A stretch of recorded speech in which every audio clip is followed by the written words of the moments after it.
Why is Norway such an interesting experiment in measuring the benefits of joining the European Union?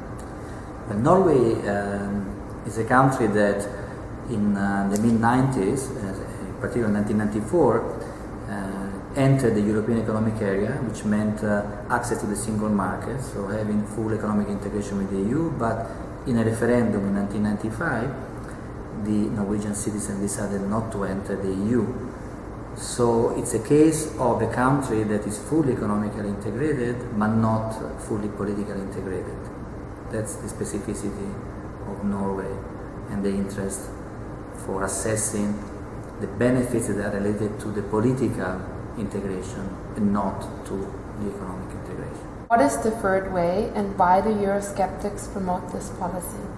The third way came out recently in the political debate, especially in the UK, where there are political parties pushing for the exit of the UK from the European Union, and the main point is precisely that the UK should remain in the integrated economic area, but should step out from the European Union institutions, political institutions.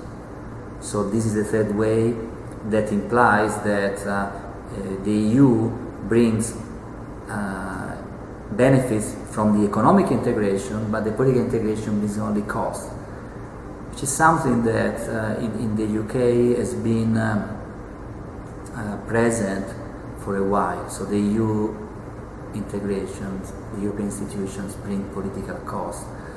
The bureaucracy, there's an idea that there's too much bureaucracy, there's not an efficient policy making, decision making. So the third way would be to stay out from this institution but stay in the integrated economic area of Europe.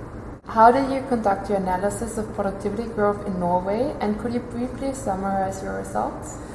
Yes, now it's very complicated in principle to answer the question what would have been the efficiency, so the productivity of the Norwegian economy if Norway had joined the EU, because we don't know, we did not observe that, because we decided to stay out. So the best that we can do is to create what is called a counterfactor.